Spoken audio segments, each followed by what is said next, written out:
Hello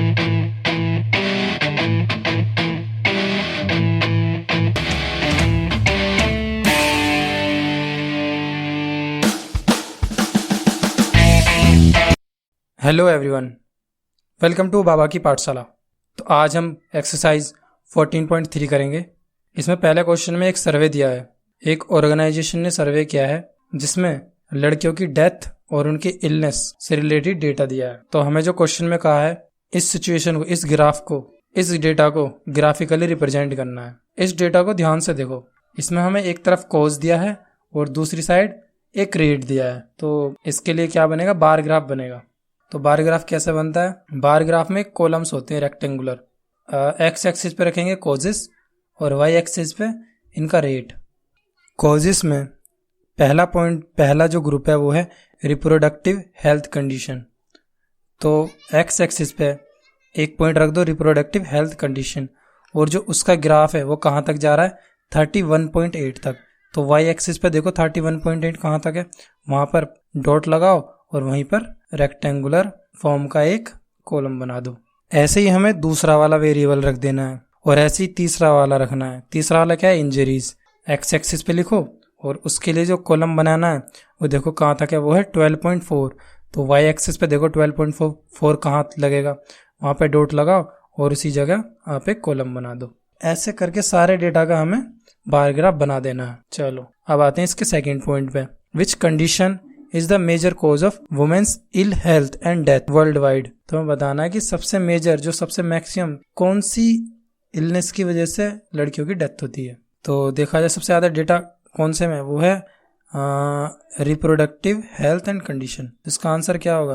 reproductive health and condition, जिसकी female fertility rate है 31.8। ये सबसे मैक्सिमम दिया है, तो इसकी वजह से सबसे ज्यादा डेथ होती है। और ऐसा क्यों है? इसका भी दो रीजन है, ज्यादा भी हो सकते हैं। दो रीजन मैं लिखा देता हूँ। पहला, लैक ऑफ मेडिकल फैसिलिटीज, और दूसरा lack of correct knowledge of treatment. अब बात करते हैं क्वेश्चन नंबर 2 की। क्वेश्चन नंबर 2 में इंडियन सोसाइटी का हमें डेटा दिया है। तो इस डेटा को अच्छे से देखो। इसको एक सेक्शन में डिवाइड करा हुआ है।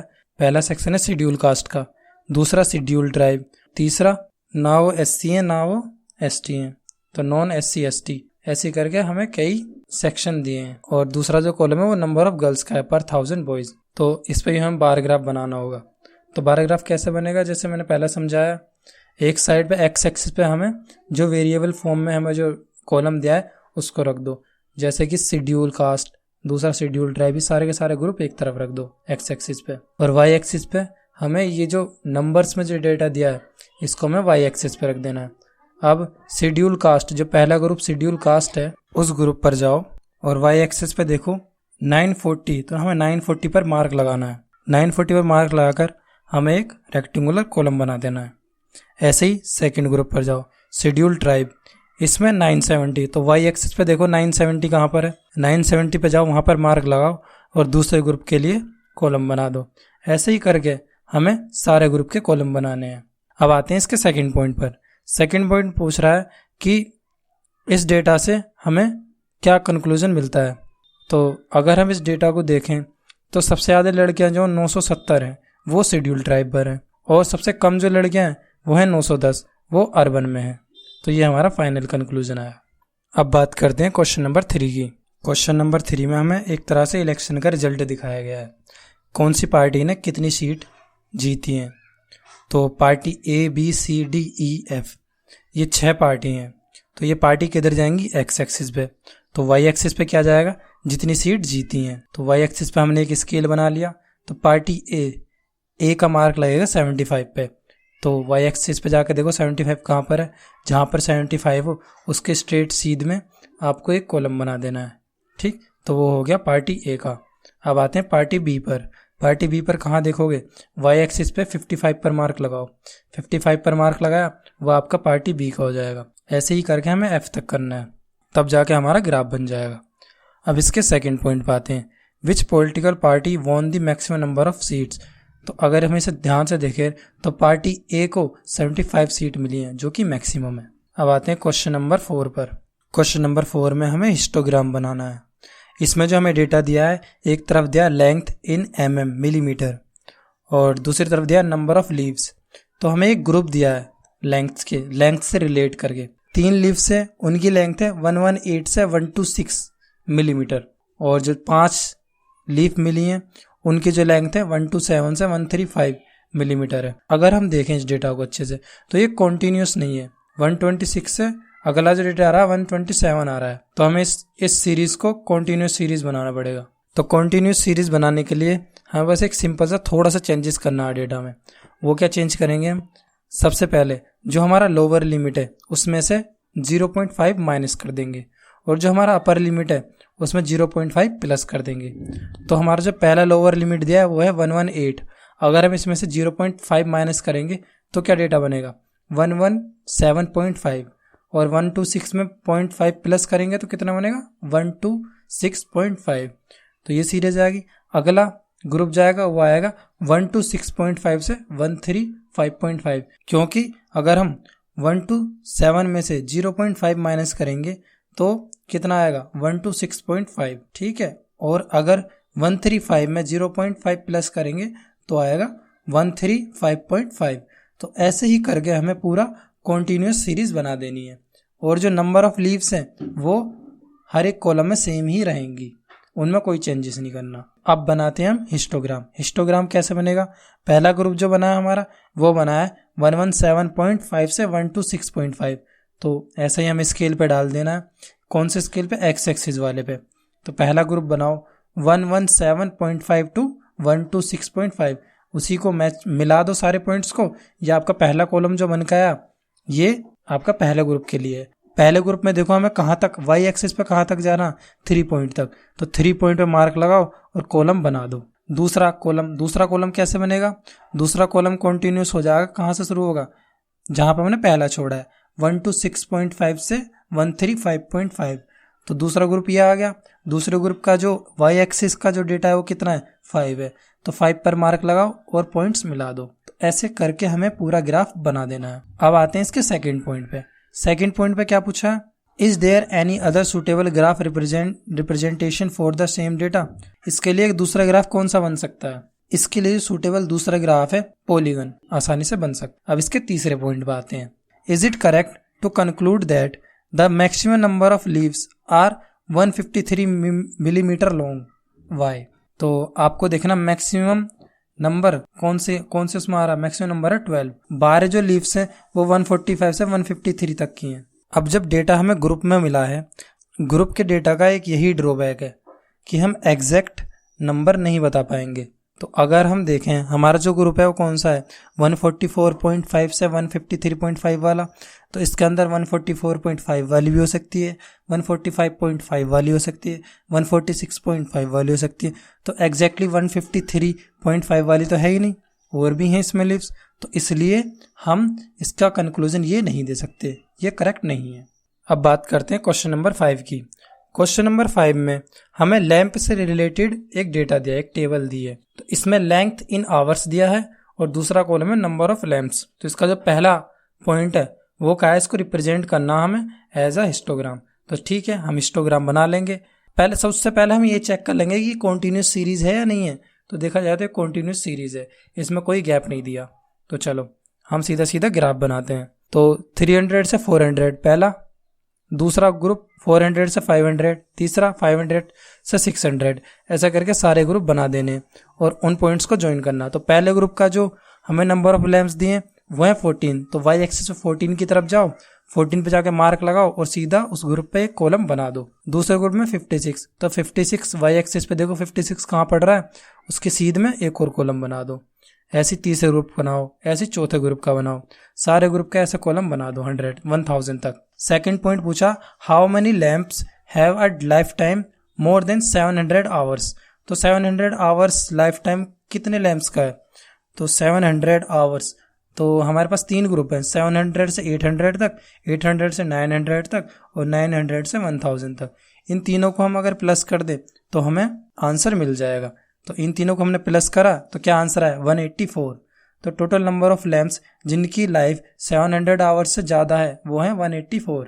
अब बात करते हैं क्वेश्चन नंबर 6 की। इस क्वेश्चन में मैं आपको पॉलीगन्स बनाना सिखाऊंगा, पॉलीगन कैसे बनाते हैं। तो हमें जो डेटा दिया है वो 2 सेक्शन का दिया है। उनमें बच्चों के मार्क्स का एक कॉलम है, दूसरा फ्रीक्वेंसी का। ऐसी सेक्शन बी है, उसमें भी एक मार्क्स का कॉलम है, दूसरा फ्रीक्वेंसी का।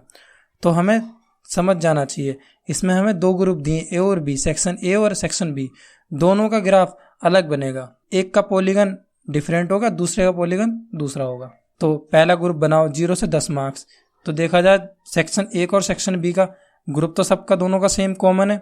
तो 0 से 10, 10 से 20, 20 से 30 ऐसे करके ग्रुप बना हुआ है मार्क्स का 50 तक। एक बात हमेशा याद रखना, जब भी हम पॉलीगन बनाते हैं तो उसके लिए हमें जो ग्रुप दिया होता है, वो ग्रुप कोई सा भी हो सकता है, मार्क्स का हो सकता है, क्लास का हो सकता है, कैसा भी हो सकता है, उसका हमें हमेशा मिड पॉइंट निकालना है। मिड पॉइंट कैसे निकालते हैं? जो हमें रेंज दी है, लोअर लिमिट और अपर लिमिट दोनों को प्लस करो और 2 से डिवाइड कर दो। तो पहला जो ग्रुप है हमारा है 0 से 10 का, तो 0 + 10 हो गया 10। तो 10 को 2 से डिवाइड करें कितना आएगा 5। तो पहला क्लास मार्क्स कितना मिला 5। दूसरा 10 + 20 30, 30 को 2 से डिवाइड करो कितना है 15। तो दूसरा क्लास मार्क्स मिला 15। ऐसे करके हमें पूरे सेक्शन ए के अलग क्लास मार्क्स निकालने, सेक्शन बी के अलग निकालने। उसके बाद जो क्लास मार्क्स मिले हैं उनको एक्स एक्सिस पे पॉइंट कर देना है और वाई एक्सिस पे क्या लिखोगे? जो फ्रीक्वेंसी है, फ्रीक्वेंसी का स्केल वाई एक्सिस पे बना दो। तो सबसे पहला जो क्लास मार्क्स है वो है 5, दोनों में देखो कॉमन है 5, ठीक। तो 5 अगर सेक्शन ए की बात करें, चलो पहले सेक्शन ए का पॉलीगन बना लेते हैं 5। तो 5 पॉइंट पर जाओ एक्स एक्सिस पे, 5 पॉइंट से हमें कहाँ देखना फ्रीक्वेंसी 3, तो वाई एक्सिस की तरफ देखो 3 कहाँ पर आ रहा, ठीक है। तो 5 और 3 इस पर मार्क लगा दो, पहला पॉइंट लगा दिया। दूसरा 15 और 9, तो 15 पे जाके 9 पे मार्क लगाओ। तीसरा 25 पे कितना है 17, तो 25 पे जाकर 17 पे मार्क लगाओ। ऐसे ही करके हमें सारे मार्क लगा देने सेक्शन ए के लिए। उसके बाद इन लाइंस को सबको ज्वाइन कर देना। अब आप देख रहे होंगे कि एक लाइन हमें -5 से ज्वाइन करी है, ऐसा क्यों करा है इसके लिए भी समझो। -5 पे क्यों लगा है? -5 पे इसलिए लगा है क्योंकि अगर हम इससे पिछला ग्रुप देखें 0 से 10 से पिछला वाला, तो वो क्या होगा? सोचो क्या होगा? -10 से 0 ही तो होगा, 10 का गैप तभी तो आएगा। अगर हम ग्राफ को अच्छे से देखें तो जो हाइट है बीच की वो है 10 का डिफरेंस की। तो अगर हम 0 से 10 के ग्रुप से पिछला वाला ग्रुप देखें तो कौन सा होगा? -10 से 0 का। तो -10 + 0 अपॉन 2 कितना देगा? -5। तो जब सबसे पहला पॉइंट जाएगा वो हमारा कौन सा आएगा? -5 का ग्रुप। तो -5 का मिड पॉइंट हमने माना था, वो हमने मार्क लगाया, ठीक है। फिर ये सारे के सारे पॉइंट ज्वाइंट कर दो। ए के लिए हमारा पॉलीगन बन गया, ऐसे ही बी के लिए बनाना। बी में पहला क्लास मार्क है 5, तो 5 पे जाओ, उसका फ्रीक्वेंसी दी है 6, तो 6 पर पॉइंट लगाओ, ठीक। ऐसे ही अगले के लिए मारो, फिर उससे अगले के लिए मारो, सारे पॉइंट ज्वाइंट कर दो। ज्वाइंट करोगे सेक्शन बी की भी आपको पॉलीगन मिल जाएगा। तो अब इसका सेकंड पॉइंट में क्या पूछा है? तो सेकंड पॉइंट में हमें इनकी परफॉर्मेंस कंपेयर करनी है। जब परफॉर्मेंस देखें अगर हम ग्राफ में, तो सेक्शन ए जो है उनके बच्चे मैक्सिमम अच्छे मार्क्स लाए हैं अगर हम बी के साथ कंपेयर करेंगे। तो ये हमारा फाइनल आंसर है। अब बात करते हैं क्वेश्चन नंबर 7 की। क्वेश्चन नंबर 7 में हमें 2 टीम दी है, टीम ए और टीम बी, और एक कॉलम दिया नंबर ऑफ बॉल्स का, मतलब कि 60 बॉल्स में टीम ए ने कितने रन बनाए और टीम बी ने कितने रन बनाए, ये हमें दिखाया मैच में। तो इसको रिप्रेजेंट करना हमें, इनके लिए हमें एक पॉलीगन ग्राफ बनाना है। अगर हम डेटा देखें तो ये कंटिन्यूस सीरीज नहीं है, तो इसको पहले हम कॉन्टिन्यूस सीरीज बनाएंगे। कॉन्टिन्यूस सीरीज बनाने के लिए मैंने आपको पहले बताया, तो अपर लिमिट में 0.5 प्लस करो और लोअर में 0.5 माइनस कर दो। यहाँ क्वेश्चन में एक हल क्या सा दिक्कत है, हमें जो ग्रुप देना चाहिए था ना वो देना चाहिए था 1 से 6, 7 से 12, 13 से 18, तभी तो हमारा देखो 5 का गैप मेंटेन हो रहा है। पर अगर पहले ग्रुप में देखें तो हमारा गैप जो 6 का बन रहा है, ठीक है, ये हल्की सी मिस्टेक है, तो 0 को हम 1 मानेंगे। तो जब हम पहला हमने ग्रुप देखा तो कंटिन्यूस बनाने के लिए हम क्या करेंगे, 1 में से 0.5 माइनस करो कितना आएगा 0.5, और 6 में 0.5 प्लस करो कितना आएगा 6.5। पहला ग्रुप ये बन गया। दूसरा ग्रुप 6.5 से 12.5 का बनेगा। तीसरा ग्रुप 12.5 से 18.5 का बनेगा। और उनके जो क्लास मार्क्स हैं वो कैसे निकलेंगे, दोनों को प्लस करो, 2 से डिवाइड कर दो, तो 0.5 प्लस 6.5 होते हैं 7, 7 2 से डिवाइड होगा तो आएगा क्लास मार्क्स कितना आएंगे 3.5। ऐसे ही दूसरे ग्रुप में 6.5 प्लस 12.5 कितना होगा 19, 19 को 2 से डिवाइड करेंगे तो कितना आएगा 9.5, ये आपका क्लास मार्क्स हो गया। ऐसे ही करके हमें सारी टीम के लिए क्लास मार्क्स निकाल लेने हैं। उसके बाद टीम ए टीम बी ये दिया और क्लास मार्क्स है हमारे 3.5, 9.5 ये सब है। तो क्लास मार्क्स लिख देंगे एक्स एक्सिस पे और टीम ए और टीम बी का जो पॉइंट्स हैं वो वाई एक्सिस से देख देख के हमें लगाने पड़ेंगे। सबसे पहला टीम ए का पॉइंट है जो है 2, फ्रीक्वेंसी है 2, तो वाई एक्सिस पे जाओ, पहले 3.5 दोगे एक्स एक्सिस पे, उसके बाद उसके सीध में ऊपर जाओ, उसके बाद चेक करो 3.5 पे 2 कहाँ पर है, तो 2 देखा वाई एक्सिस पे, 2 पे डॉट लगा दिया। ऐसे ही अगले ग्रुप में जाओ, अगले ग्रुप का जो क्लास मार्क्स है वो है 9.5, तो 9.5 स्केल पर जाओ, 9.5 देखा, उसके सीध में ऊपर की तरफ गए, वाई एक्सिस की तरफ देखा, कितने मार्क लगाना 1 पे, तो 1 पे डॉट लगा दिया। उसके बाद ऐसे ही करके सब में डॉट लगाते जाओ और इन सबको ज्वाइन कर दो। ऐसी टीम बी के लिए डॉट लगाने हैं। पहला 3.5 पे देखो, 3.5 एक्स एक्सिस पे है, ठीक है। उसके बाद 3.5 से स्ट्रेट ऊपर की तरफ जाओ, ऊपर की तरफ गए, कितने डॉट लगाना 5 पर, तो 5 पर डॉट लगाया। उसके बाद नेक्स्ट वाले पे, नेक्स्ट में देखो 9.5 पे देखा, 9.5 पे कौन से पे डॉट लगाना वाई एक्सिस पे, कौन से पे लगाना 6 पे, तो 6 पे डॉट लगा दिया। उसके बाद इन सबको ज्वाइन कर दिया। ऐसे ही करके सारों को ज्वाइन कर देना, आपका ग्राफ बन जाएगा। चलो एक ग्रुप का और देख लेते हैं, लास्ट ग्रुप। लास्ट में मान लो मैं देख रहा हूँ क्लास मार्क्स 15.5 का, तो 15.5 देगा, 15.5 सेक्शन टीम ए के लिए, टीम ए के लिए 15.5 कहाँ मार्क लगाएगा 8 पर, तो 15.5 पे अगर टीम ए के लिए 8 पर मार्क लगा दिया। अब आते हैं टीम बी के लिए, तो 15.5 पे टीम बी पे कहाँ पे मार्क लगेगा 2 पे, तो टीम बी देखी, टीम बी पे 2 पे मार्क लगा दिया 15.5 के लिए। बस अब इनको ज्वाइन कर दो सबको, आपका आंसर आ जाएगा। अब बात करते हैं क्वेश्चन नंबर 8 की। क्वेश्चन नंबर 8 एक थोड़ा सा ट्रिकी क्वेश्चन है। इसे मतलब ऐसी कोई ट्रिक ना दी है, बस आपको ये जो क्लास इंटरवल है ना, ये एक प्रोपोर्शन में नहीं दिया है। पहले जो एज का डिफरेंस दिया है, एक तो एज का कॉलम है, दूसरा कॉलम है आपका नंबर ऑफ चिल्ड्रेन का। जो एज का जो कॉलम है उसमें अगर हम चेक करें तो पहले में जो डिफरेंस दिया है ग्रुप का वो है 1 से 2, दूसरे में भी 1 का डिफरेंस है, पर तीसरे ग्रुप में अगर देखेंगे वो है 3 से 5, यानी कि 2 का डिफरेंस। एक प्रोपोर्शन में हमें डिफरेंस नहीं दिया है, तो हमें इसे एक प्रोपोर्शन में डिफरेंस लाना है। प्रोपोर्शन अगर हम 1 का लेके चलेंगे तो ठीक है। तो पहले हमें क्या दे देना, हमें पहले लेना है एक एक्सिस पे तो एज ले लो, दूसरी पे नंबर ऑफ चिल्ड्रन।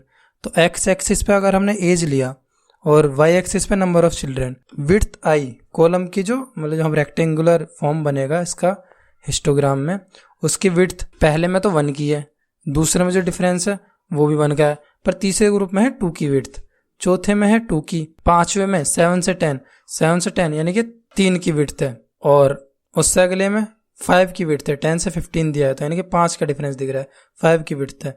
ऐसे करके लास्ट वाले में 2 की विड्थ है। तो हमें इसे पूरे को एक प्रोपोर्शन में बदलना है। पहले प्रोपोर्शन हम 1 लेके चल रहे हैं, तो कैसे करेंगे प्रोपोर्शन में? प्रोपोर्शन में करने का तरीका बिल्कुल सिंपल है। एक कॉलम विड्थ का बन गया, दूसरा अगला कॉलम बनेगा हमारा लेंथ का, लेंथ ऑफ रेक्टेंगल। विड्थ तो हमें मिल गई एक्स एक्सिस के लिए, एक्स एक्सिस के लिए विड्थ तो मिल गई। अब है आपकी लेंथ जो हम निकालेंगे वो निकालेंगे वाई एक्सिस के लिए। तो जो हमारी हाइट मतलब स्ट्रेट ऊपर की तरफ जो जाएगी वाई एक्सिस पे जो हम मार्क करेंगे उसके लिए हमें लेंथ निकालनी होगी, क्योंकि एक प्रोपोर्शन में नहीं है ना, हमेशा ग्राफ एक प्रोपोर्शन में होता है, उसका एक स्केल होता है, इसका स्केल इधर उधर हो रहा है, मतलब एग्जैक्ट हमें वैल्यू नहीं दी है अच्छे से एक डिफरेंस में, तो हमें इसे प्रोपोर्शन में सेट कर देना है। लेंथ को प्रोपोर्शन में निकालने के लिए हमें ऊपर रखना है फ्रीक्वेंसी नोमिनेटर और डिनोमिनेटर रखनी है विड्थ, मल्टीप्लाई कर देनी है 1 से, क्योंकि हम 1 के प्रोपोर्शन में निकाल लेना सबको। तो 5/1 मल्टीप्लाई बाय 1 कितना आएगा 5। ऐसी अगले के लिए निकालो, अगले ग्रुप के लिए 3/1 मल्टीप्लाई बाय 1 कितना आएगा 3। ऐसे उससे अगले रो के लिए निकालो, अगले ग्रुप में 6/2। 2 क्यों? क्योंकि 2 विड्थ है, 6 आपकी फ्रीक्वेंसी है, तो 6/2 मल्टीप्लाई बाय 1 इजिकल टू कितना आएगा 3। अब ये एग्जैक्ट एक प्रोपोर्शन में निकल रहा है, जो हमारी वाई एक्सिस के लिए जो वैल्यू चाहिए थी वो इधर एक प्रोपोर्शन में आ रही है। यहाँ पे एज जो दी थी वो एक प्रोपोर्शन में नहीं दिया था ग्रुप, अगर प्रोपोर्शन में दिया होता ग्रुप तो हमें एज के हिसाब से वाई एक्सिस में मार्क करना ईजी होता, पर इसे प्रोपोर्शन में लेकर चलना है। ठीक है, तो अगले कॉलम के लिए निकालो, अगले कॉलम में पड़ेगा 12/2 मल्टीप्लाई बाय 1 कितना आएगा 6। उससे अगले में 9/3 मल्टीप्लाई बाय 1 इजिकल टू कितना है 3। ऐसे करके सारे कॉलम के निकाल लो। बस अब इन पॉइंट को मार्क करो वाई एक्सिस पे और उसके अकॉर्डिंग वहां मार्क लगा के आपको सीधा सीधा कॉलम बना देना है। अब बात करते हैं क्वेश्चन नंबर 9 की। क्वेश्चन नंबर 9 में हमें एक कॉलम दिया नंबर ऑफ लेटर्स का और दूसरा दिया नंबर ऑफ सरनेम्स का। तो नंबर ऑफ लेटर्स में हमें देखना है पहले ग्रुप कैसा चल रहा है, सीरीज कॉन्टीन्यूअस है या फिर डिफरेंस सेम है जो विड्थ का डिफरेंस है, तो उसके हिसाब से हमें अपना क्वेश्चन आगे बढ़ाना होगा, उसका सोल्यूशन उसके हिसाब से लिखना होगा। तो देखा तो सीरीज तो कॉन्टिन्यूस है बट जो डिफरेंस है वो इक्वल नहीं है। पहले में 3 का डिफरेंस है, दूसरे में 2 का डिफरेंस है, उससे अगले में 2 का है, उससे अगले में 4 का है, लास्ट वाले में तो 8 का है। तो इसको हमें एक रेशियो में लेके एग्जैक्ट डिफरेंस ले लेना सबका, जिसका हर एक ग्रुप में जिससे कि इक्वल डिफरेंस आए और हमारा ग्राफ सही बने। तो सबसे पहले हम नंबर ऑफ अल्फाबेट्स लिख लेंगे या नंबर ऑफ लेटर्स। ठीक, पहला ग्रुप बना 1 से 4 का, दूसरा 4 से 6 का, तीसरा 6 से 8 का, अगला 8 से 12 का, उससे अगला 12 से 20 का। फ्रीक्वेंसी 6 से 30, 44, 16 और 4 है। विड्थ कितनी है? पहले में विड्थ है 3 की, दूसरे में 2 की, अगले में 2 की, उससे अगले में 4 की, लास्ट में 8 की। तो लेंथ निकालने के लिए, लेंथ यानी कि वाई एक्सिस का जो डेटा उसको निकालने के लिए कैसे करेंगे हम? फ्रीक्वेंसी अपॉन विड्थ, फ्रीक्वेंसी 6 से 6 अपॉन 3 मल्टीप्लाई बाय, इसमें मैंने प्रोपोर्शन लिया है 2 का, क्योंकि जो हमारा मिनिमम है वो किसका है? वो मिनिमम जो डिफरेंस मिल रहा है वो कितने का मिल रहा है? 2 का मिल रहा है, तो हम 2 का प्रोपोर्शन लेंगे। तो मिनिमम डिफरेंस में पहली वाली सीरीज, अगर हम बीच में सीरीज में देखें तो हमें 6 से 8 के बीच 2 का डिफरेंस मिल रहा है, 4 से 6 के बीच 2 का मिल रहा है, तो इसलिए हम 2 का डिफरेंस लेंगे। तो चलो पहला डेटा निकालो। पहला डेटा कैसे निकलेगा? लेंथ का, रेक्टेंगल की, वो निकलेगा फ्रीक्वेंसी अपॉन विड्थ। फ्रीक्वेंसी कितनी? 6 अपॉन 3, और हम जो प्रोपोर्शन लेने वो कितने का लेने? मिनिमम कितना है? 2 है, तो प्रोपोर्शन लेंगे हम 2 का। तो 6 अपॉन 3 मल्टीप्लाई बाय 2 कितना है? 4। ऐसे अगले के लिए 30 अपॉन 2 मल्टीप्लाई बाय 2 कितना है? 30। ऐसे अगला 44 अपॉन 2 मल्टीप्लाई बाय 2 आया 44। ऐसे अगला, ऐसे करके हमें सबके लिए डेटा निकाल लेना है, वैल्यू कैलकुलेट कर लेनी है। ये समझ में आया ना कि हम प्रोपोर्शन के लिए 2 क्यों ले रहे हैं और पिछले वाले में 1 क्यों लिया था? क्योंकि वहाँ पे जो मिनिमम डिफरेंस था हमें 1 का दिख रहा था, इसलिए हमें प्रोपोर्शन निकालने के लिए 1 का इस्तेमाल करा, और इसमें 2 का कर रहे हैं। ठीक है, एक प्रोपोर्शन में हमें डेटा बनाना है, एक प्रोपोर्शन में हमें ग्राफ बनाना है। ऐसा नहीं किसी में कितने का डिफरेंस दे रखा है उससे रिलेटेड आपने ऐसी ग्राफ बना दिया, वो गलत हो जाएगा। चलो आज की एक्सरसाइज यहीं पे खत्म होती है, अगली एक्सरसाइज में मिलेंगे। बाय।